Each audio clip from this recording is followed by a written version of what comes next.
Hey everybody, say hi. Say hi. You don't want to say hi? So I just wanted to come on here live. Say hi. Hi. So Saturday's here. I don't even know what time it is. It's 8:30 here in Colorado.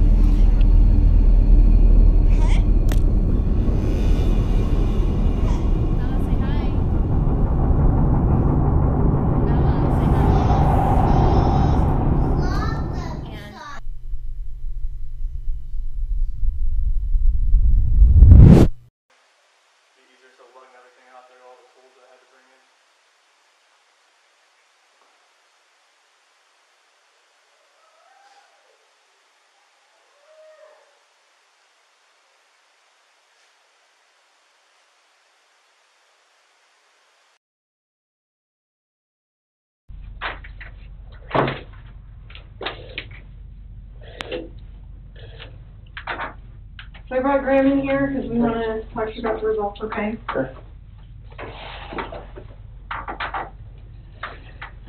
So, it is completely clear that you were not honest during the testing, and I think you already know that. You did not pass the polygraph test. Okay. Okay, so now we need to talk about what actually happened. I feel like you're probably ready to do that.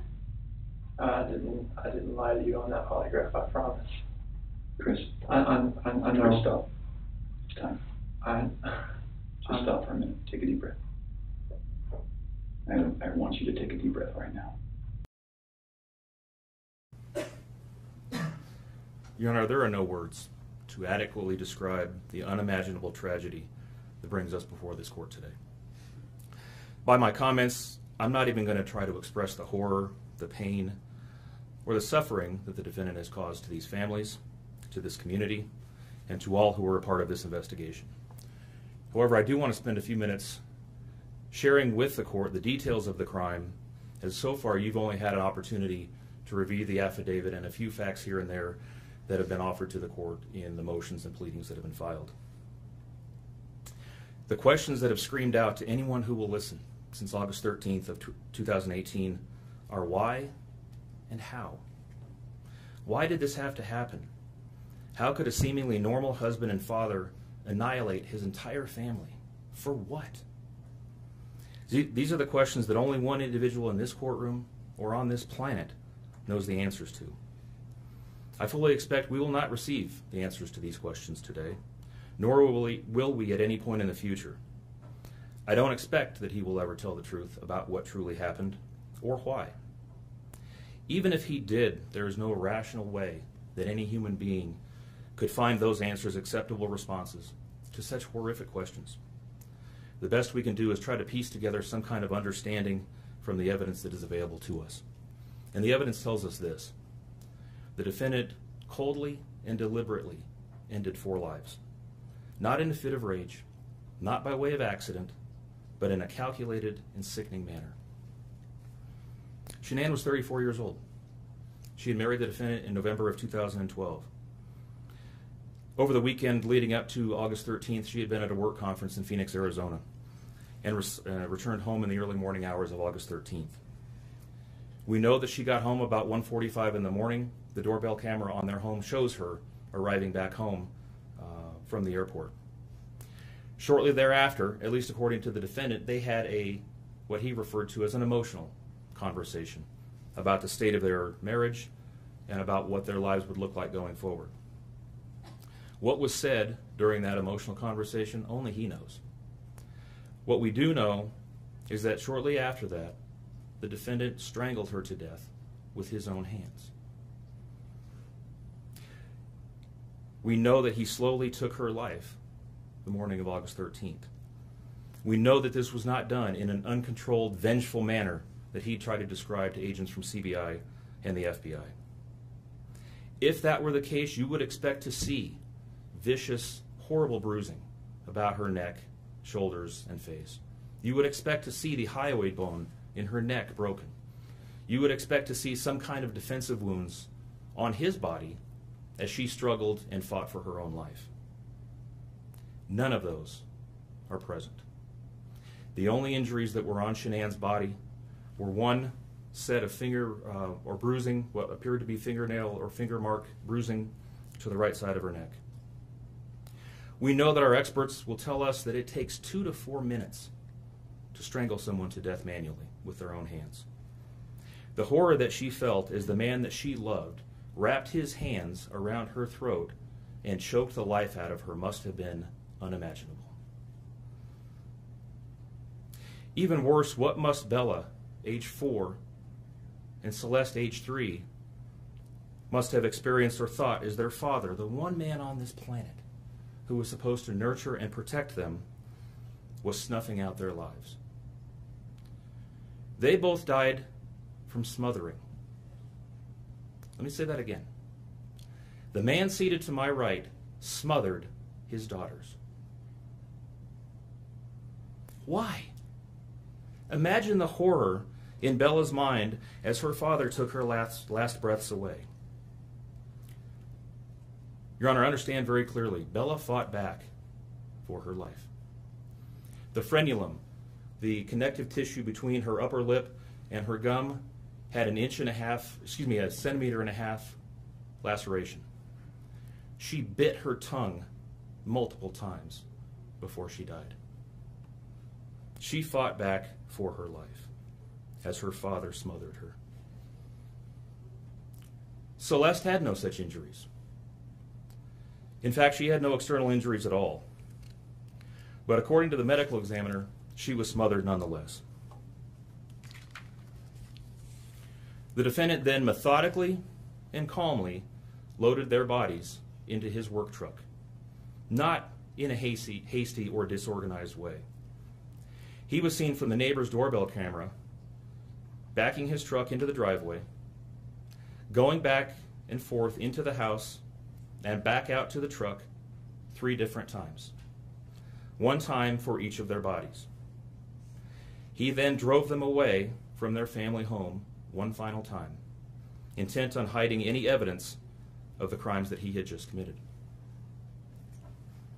In one final sign of callousness for his wife, his daughters, and their unborn son, and their remains, he drove them to a location that he thought no one would ever find them, to one of the oil tank batteries with which he was so familiar. He knew this was safe. He had texted a coworker the night before saying, "I'll head out to that site. I'll take care of it." He had carefully ensured that he would be alone in the middle of the plains to secrete away the remains of his family in a place that he hoped they would never be found. In one final measure of disrespect for the family he once had, he ensured that they would not be together, even in death, or so he thought. He disposed of them in different locations. He buried Shanann and Nico in a shallow grave away from the oil tanks.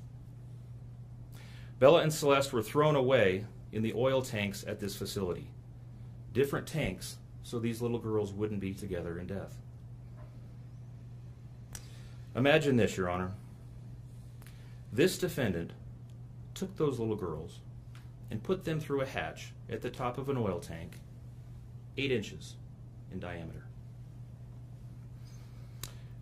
Bella had scratches on her left buttocks from being shoved through this hole.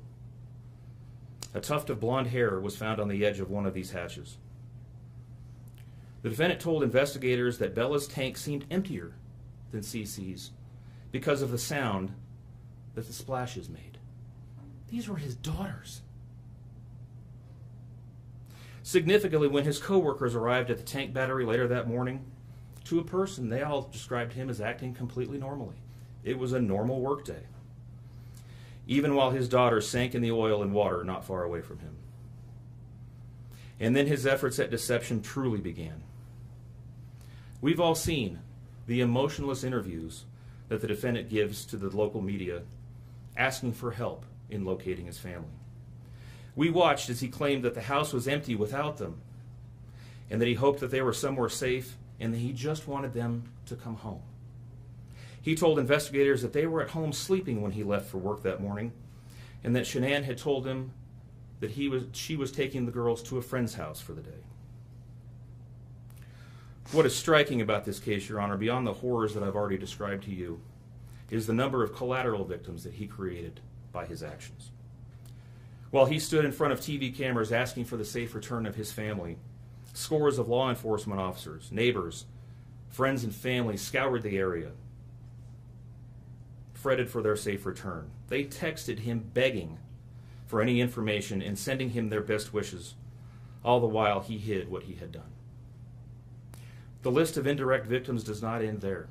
Think of the firefighters and the Colorado State Patrol hazmat experts who had to don protective suits and who were called upon to pull Bella and Celeste out of those oil tanks. Or the coroner employees who had to conduct these autopsies. Or the victim assistants who frantically attempted to ease the suffering of those affected. All of this, Your Honor, for what? Why? Why did this have to happen? His motive was simple, Your Honor. He had a desire for a fresh start, to begin a relationship with a new love that overpowered all decency and feelings for his wife, his daughters, and unborn son. While Shanann texted the defendant over and over again in the days and weeks leading up to her death, attempting to save her marriage, the defendant secreted pictures of his girlfriend into his phone and searched and texted her at all hours of the night. While Shanann sent the defendant self-help and relationship counseling books, one of which, ironically enough, was thrown in the garbage, he was searching the internet for secluded vacation spots to take his new love in researching jewelry. And while Shanann took the girls to visit family in North Carolina, the defendant went to car museums and the sand dunes with his new girlfriend. The stark contrast between the subjects of their internet and text content is absolutely stunning. Even the morning after he killed them and disposed of their bodies, he made several phone calls.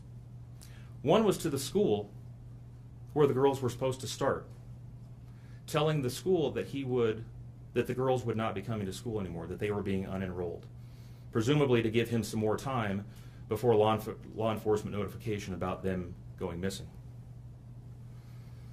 He contacted a realtor to start discussing the selling of his house, and he texted with his girlfriend about their future. None of this answers the questions of why, however. If he was this happy and wanted a new start, get a divorce. You don't annihilate your family and throw them away like garbage.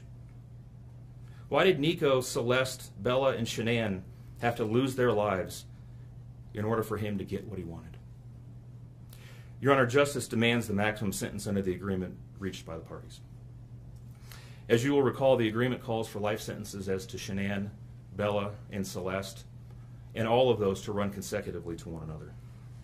It also calls for the count of unlawful termination of a pregnancy as to Nico to run consecutively to counts 1, 2, and 3. I would suggest that the extreme aggravation present in the defendant's conduct and in the efforts that I have described mandate that the sentences for counts 7, 8, and 9, the tampering with a deceased human body, each be the maximum of 12 years, and that those sentences run consecutively to one another.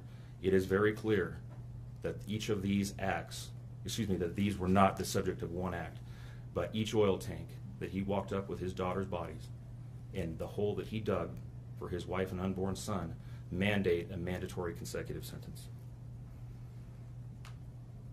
It's been alluded to this morning, but the defendant was certainly eligible for the death penalty in this case under the existing law in the state of Colorado. As you heard, Shanann's family strongly opposed my office seeking the death penalty and being bound to the criminal justice system for the next several decades. That's in large part, as you've heard, why we have reached the agreement that we have. 4 lives were lost at the hands of the defendant on August 13th for reasons that we will never fully understand, nor will we know. In the end, the Rusick family was much more merciful towards him than he was towards his wife, his daughters, and his unborn son. Prison for the remainder of his life is exactly where he belongs for murdering his entire family. Thank you.